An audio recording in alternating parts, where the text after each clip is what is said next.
Bonjour à toi, ma belle leader positive. J'espère que tu vas bien en cette belle journée. Aujourd'hui, comme tu peux voir, le titre de cette vidéo ou du podcast, selon laquelle façon tu m'écoutes aujourd'hui, je te parle du côté sombre de la force du positif. Et là, je t'explique un peu parce que pour ceux qui me connaissent pas, c'est correct, vous allez comprendre. Mais ceux qui me connaissent, pardon, hein, c'est un peu mélangeant. Pour ceux qui me connaissent depuis toujours et que vous dites, ben voyons, Vicky, pourtant, tu parles de positivisme souvent, de l'état d'esprit, du mindset, et là, tu es en train de nous dire que le positif, c'est de la merde. C'est pas ça que je suis en train de vous dire. Ce que je veux vous expliquer, en fait, c'est que dans n'importe quoi, il y a ce qu'on appelle des polarités. Les polarités, c'est le côté positif, le côté négatif. Tout est une question de polarité dans la vie, la nature et dans l'univers. Donc, quand on parle de positivisme, il y a un aspect positif au positif, mais il y a aussi un aspect négatif au négatif. Et souvent, vous savez, je parle de plus en plus dans mes podcasts, dans mes programmes en ligne, dans mes vidéos, dans whatever ce que je partage. Je parle beaucoup d'authenticité et d'équilibre. Parce que à travers mes dernières dizaines d'années de développement personnel, spirituel, j'en ai essayé des patentes. J'en ai fait beaucoup des erreurs. Je me suis fait souffrir énormément inutilement, entre autres avec cette impression-là ou cette fausse croyance-là que je devais toujours être heureuse. Alors, je vous fais un petit récapitulatif un peu de toute cette histoire du positivisme. Quand j'ai commencé mon entreprise, il y a déjà, mon Dieu, je me suis lancée en affaires. En fait, tout ça, bon, calmez-vous un instant, je vais juste me mettre un peu d'ordre dans mes idées. Quand j'ai lâché mon travail, dans mon ancienne vie, il y en a sûrement qui vont se reconnaître là-dedans. J'ai une ancienne vie, une nouvelle vie. Donc, avant dépression, après dépression. Dans mon ancienne vie, j'étais extrêmement malheureuse. Je ne savais pas qui j'étais, je ne savais pas ce que je faisais, jamais rien de ma vie finalement. Et un beau jour, je suis tombée à pieds joints comme Obélix dans la fameuse recette magique. Je suis tombée dans le développement personnel, spirituel, le monde du positivisme, tout ça. Et ça m'a grandement, grandement aidée. Je vous dirais que je serais probablement plus sur cette terre si j'avais pas eu accès à tous ces outils extraordinaires-là. Et comme toute bonne chose, quand c'est surutilisé ou surconsommé ou mal consommé, ou qu'on devient même accro à quelque chose, eh bien ça devient négatif, je peux dire. Ça devient malsain. Je fais un petit rapprochement avec, par exemple, un verre de vin. Le vin, c'est magnifique, c'est beau, c'est un art en soi, c'est délicieux, c'est une expérience gustative extraordinaire.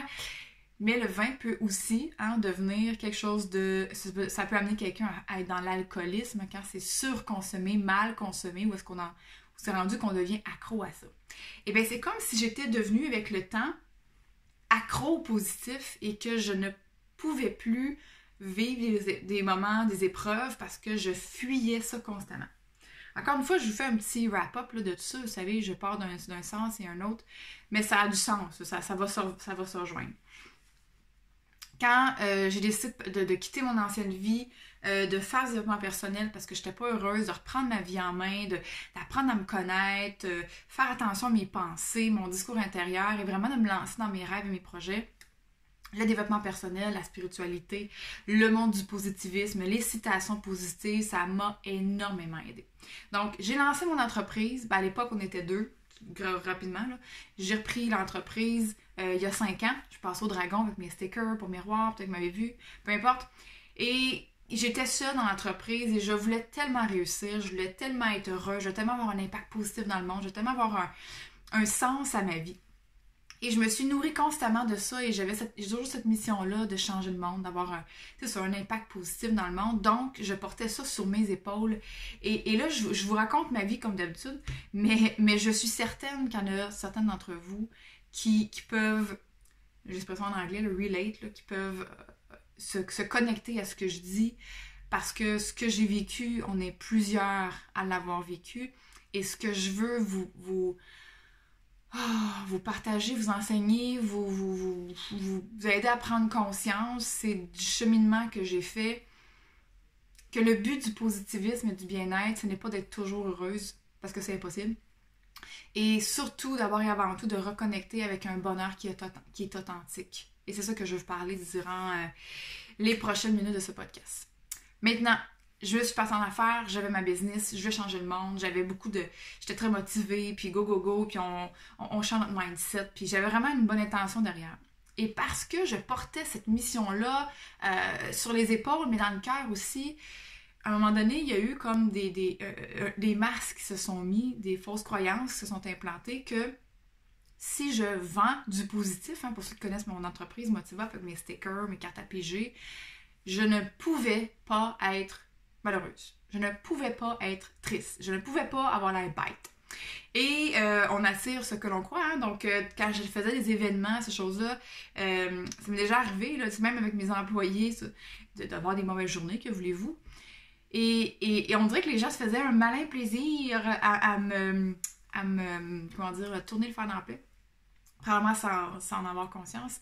À me dire, bon, Madame Motiva, qui n'est pas de bonne humeur aujourd'hui, et c'était dit avec humour, mais moi, je prenais tellement personnellement, tellement à cœur que je me sentais, oh mon Dieu, je me sentais coupable, et surtout comme la pire des imposteurs. Donc, je me suis mis le masque de Madame Positive d'en face. Je reniais mes émotions, je ne voulais pas aller dans ma souffrance parce que en plus je voulais surtout pas revenir dans mes anciennes patterns de dépression et tout ça. Et donc j'ai pendant plusieurs mois, années, je sais plus combien de temps, vraiment renié cette partie-là de moi et je ne me suis pas acceptée dans ma vulnérabilité.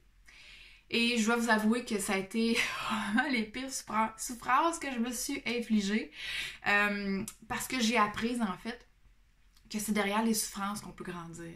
C'est en traversant, c'est en les accueillant, en les acceptant. Et ce que j'entends trop souvent sur les réseaux sociaux, dans whatever, plein de types de livres, formations, que j'en ai tellement lu, fait et écouté, que penser positif et tout va bien aller.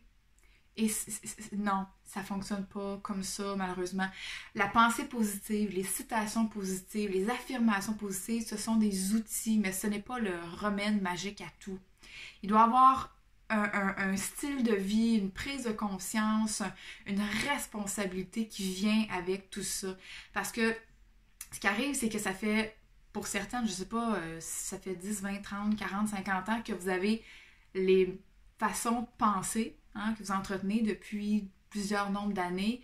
C'est pas en répétant quelques citations positives une fois de temps en temps que vous allez changer ça. C'est des connexions neuronales ancrées profondément en vous, des croyances, des patterns, et ça nécessite un engagement concret, une vigilance, une pleine conscience. C'est vraiment un travail. Je sais qu'il y en a qui n'aiment pas dire travailler sur soi, je respecte ça. Moi, ça me dérange pas de dire ça parce que ça reste que pour moi, c'est du travail, mais utilisez le mot qui fonctionne pour vous. Ça reste que c'est un éveil, c'est un développement, c'est une ouverture vers, et ça demande la vulnérabilité, ça demande d'aller dans ces profondes noirceurs pour être capable de retrouver cette lumière-là. Bon, un autre petit détour, comme d'habitude, je sais pas ce que j'en étais dans mon histoire. Ah oui, c'est ça. Donc avec Motiva, je me suis pitchée dans le seau de potions magiques positives comme Obélix. Et ça m'a aidé de nombreuses fois. Si vous saviez comment mes produits... En fait, j'étais très égoïste, là, je les faisais pour moi au début. Non, c'est pas l'égoïsme, mais dans le sens que je faisais ça pour moi au début, pour m'aider moi-même. Puis je me disais, ben crème, si ça marche pour moi, ça peut en aider d'autres. Et c'est... La plupart de mes produits, ça a toujours été comme ça. C'était pour moi au début, j'ai testé, ça m'aidait. Fait que j'ai créé maintenant, puis j'ai proposé à mes boutiques, puis à mon monde en ligne. Mais est venu un jour justement que cette espèce de masque-là avait besoin de craquer. Et c'est quand il y a 2 ans, déjà, plus que ça, je sais plus, 2-3 ans, où est-ce que j'ai vraiment eu une période très très difficile avec Motiva. On s'est mis à avoir beaucoup de compétition, j'ai fait des mauvais choix d'affaires, puis il a fallu vraiment que je fasse des grandes décisions parce que j'étais sur le point de tout perdre.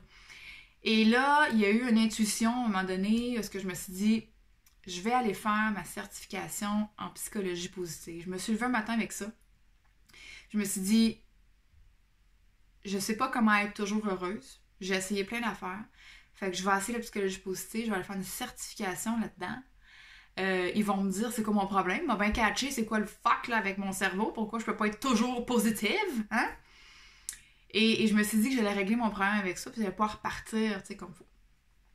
Et quand j'ai fait mon cours, c'était à Toronto. C'est une certification intensive de près de 6 mois. C'était en anglais. J'étais la petite Frenchie de la gang. C'était très, très, très drôle. Et avec mon super accent. Puis, la première chose, premier jour de cours, ce que la professeure nous enseigne, ça a été la psychologie positive. C'est de se donner la permission d'être humaine. Elle a dit plein d'autres choses, là, mais ce qui a vraiment attiré mon attention, c'est ces 3 mots-là. Permission to be human. C'est 4 mots en fait. Permission to be human, ouais. Permission d'être humaine, en français.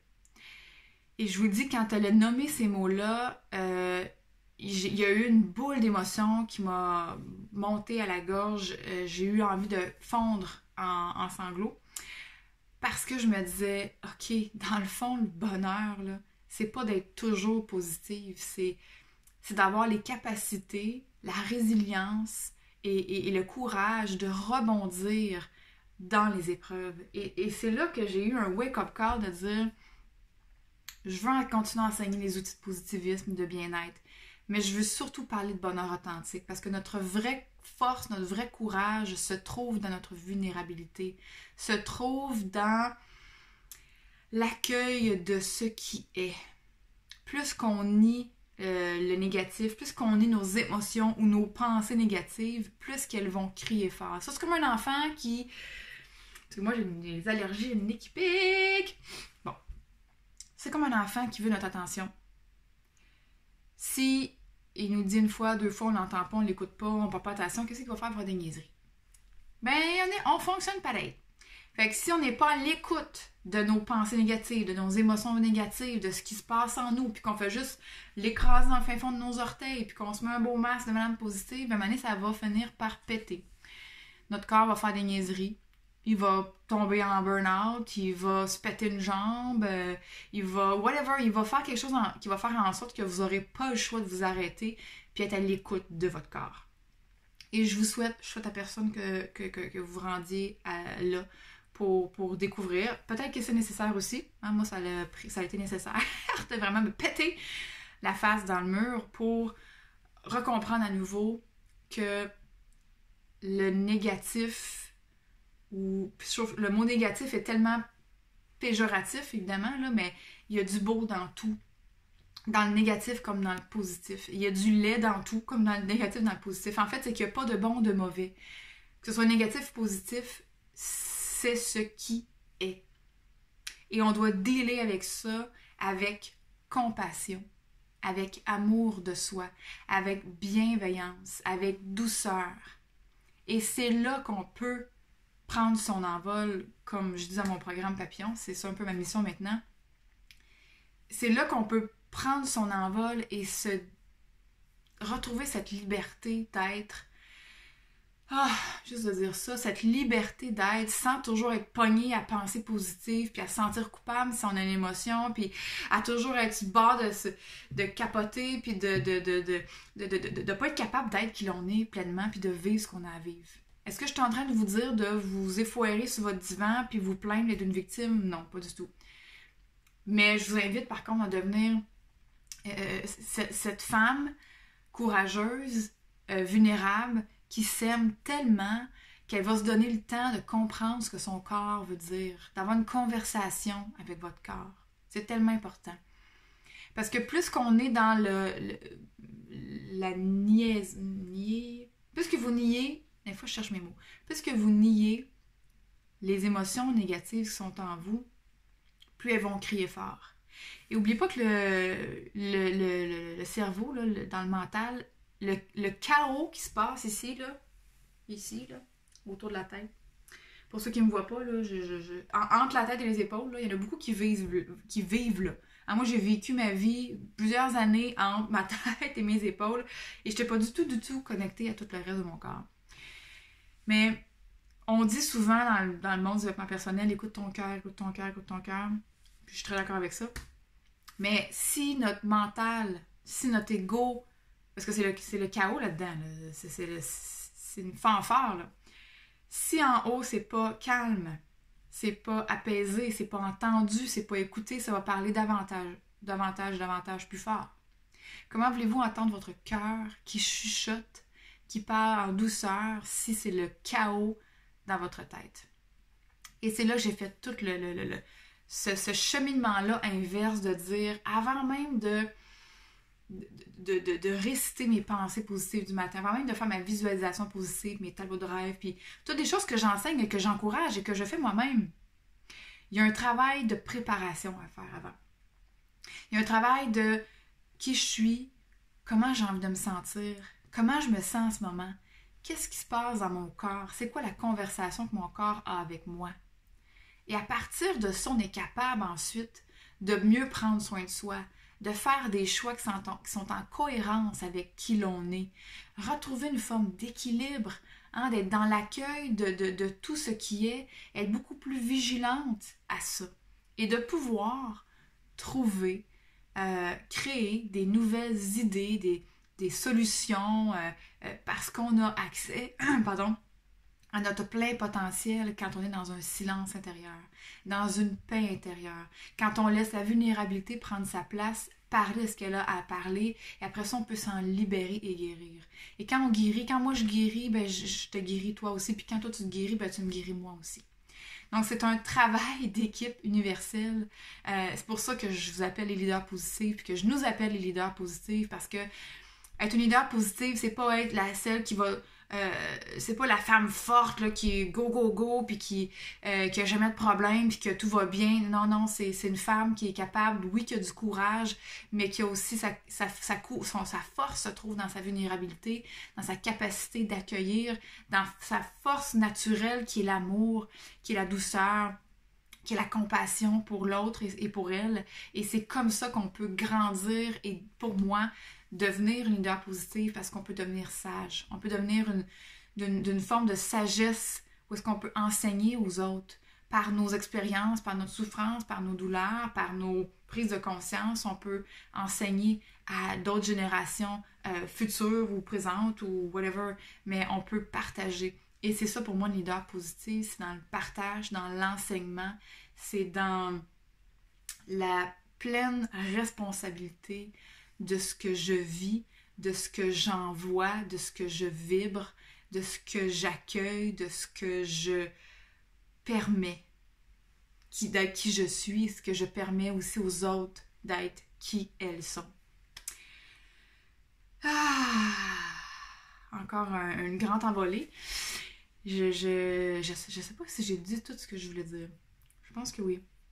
Bref, tout ça pour dire, mes chers amis, que l'objectif du bien-être, du bonheur authentique, ou du positivisme, ou de quoi que ce soit, c'est toujours de rester dans l'équilibre. C'est d'être dans l'accueil. Quand vous vivez quelque chose de négatif, que vous êtes dans un état de victime, c'est très difficile de sortir de là, et c'est pas en vous répétant des pensées positives une fois de temps en temps que vous allez vous en sortir. Il y a un travail en profondeur à faire. Et je sais que ça peut faire mal, je sais que c'est pas le fun, je sais que c'est pas trippant, mais il faut aller en profondeur. Et tous ces outils qui existent, dont les affirmations positives, dont les tableaux de rêve, dont les méditations, donc tout ça, ce sont des outils qui font partie d'un tout, mais ce n'est pas le remède. Le remède, c'est la vraie guérison en profondeur. Donc, comment est-ce qu'on fait pour faire ça? Ben, c'est un cheminement, je pense, d'une vie. Souvent, je parle avec des gens qui, en fait, pour mon programme Papillon, qui commence d'ailleurs en octobre, si jamais ça peut vous intéresser, clairement qu'on fait ce travail-là ensemble, parce que c'est ça ma nouvelle mission. Oui, c'est continuer à partager le positivisme et tout ça, mais sous un autre angle, sous un angle de douceur, de vulnérabilité, d'accueil, d'équilibre, de cohérence, de liberté. C'est ça qui me drive maintenant, pardon. Et c'est un engagement d'une vie. Quand je parle d'éclore, de prendre son envol, c'est ça, de déployer ses ailes, c'est pas pendant quelques semaines, c'est pendant le reste de votre vie. Parce que même moi encore, ça fait 10 ans que je faisais le développement personnel. J'en ai essayé des affaires, si vous saviez, là, j'ai une maison là, de payer juste avec mes investissements personnels. Puis c'est correct parce que ça, c'est ma mission. Moi, j'étudie le bonheur et le bien-être pour le partager à mes communautés. Fait que ça, je vais pas trop avec ça. Sauf que c'est pas nécessaire. Il y a tellement de choses que vous pouvez faire en douceur sans passer par 1 milliard de chemins. C'est simplement un engagement que vous devez avoir envers vous et un nouveau mode de vie, un nouveau style de vie. C'est un engagement qui dure le reste de votre vie. Et tout commence par l'accueil de ce qui est, par qui je suis, par comment je fonctionne, comment je fais pour reprendre le pouvoir sur ma vie et comment je fais pour prendre soin de moi. Et c'est comme ça qu'on peut être en mode papillon, j'appelle, en mode déploiement, puis qu'on apprend après ça à prendre la hauteur et à prendre de la grandeur. Maintenant, si jamais c'est quelque chose qui peut vous intéresser, d'aller dans ce cheminement-là. C'est pas pour tout le monde, puis c'est correct, il n'y a aucun jugement, il y a juste de l'amour et de l'accueil ici. Si vous sentez en vous qu'il y a quelque chose qui cloche, qu'il y a quelque chose qui manque, vous avez envie d'aller dans cette expérience, dans cette découverte-là, sachez que je vous propose de le faire avec des gens qui sont rendus là, parce que ça peut être un chemin qui est parfois lourd, parfois difficile, et c'est très facile de retourner dans ces vieux patterns. Si vous avez envie d'un environnement qui est positif, qui est inspirant, qui est stimulant, vous avez envie de gens qui sont rendus au même endroit, qui veulent changer le monde à leur façon, qui veulent avoir un impact positif, qui veulent se guérir, qui veulent se sentir plus légère, ben sachez qu'on est là pour vous. On est là pour vous. Alors, sur ces mots, je vous invite à aller voir les liens que je vais mettre sous le podcast / sous la vidéo, selon où est-ce que vous m'écoutez. Et ce serait un grand bonheur de vous voir parmi nous, grandir, évoluer et prendre votre envol. Là-dessus, je vous souhaite une magnifique semaine et on se revoit bientôt. Mouah, bisous!